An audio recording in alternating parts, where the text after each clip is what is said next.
Okay mga kaibigan, kumusta po kayong lahat? At sa video na ito, pag-usapan natin ang mga katanungan. Sasagutin natin yung mga katanungan sa channel natin. Kung okay pa ba ang pagbabiyahe ng Foodpanda ngayong 2024. So, ang tanong nila, kung kumikita pa ba at ang mga delivery rider ng Foodpanda ngayong 2024. So, ito yung mga sasagutin natin at paano mag-apply dito sa Foodpanda ngayong 2024 at magkano ba yung babayaran ng mga delivery rider na mag-apply dito sa Foodpanda.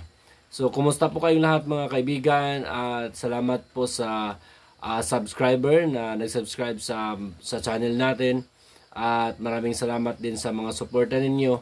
At sa ngayon, sasagutin natin yung tanong sa mga video natin. Sa baba mayroong mga katanungan sa mga video natin kung okay pa ba ang pagbibiyahe sa Foodpanda ngayong 2024.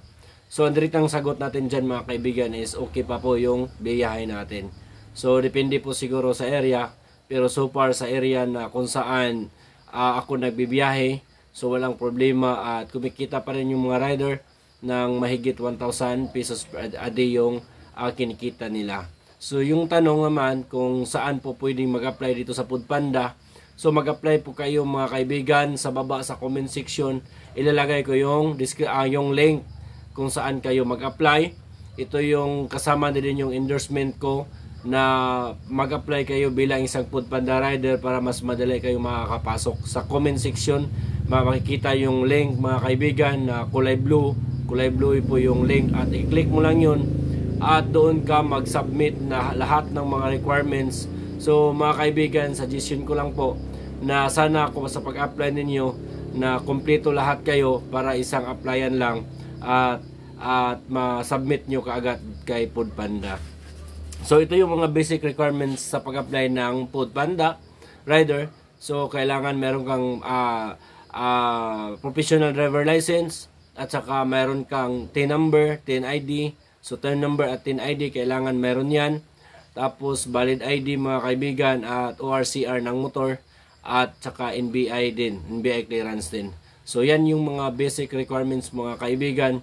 At dito sa Foodpanda at kailangan ka ding merong registered na GCash account na nakapangalan sa iyo.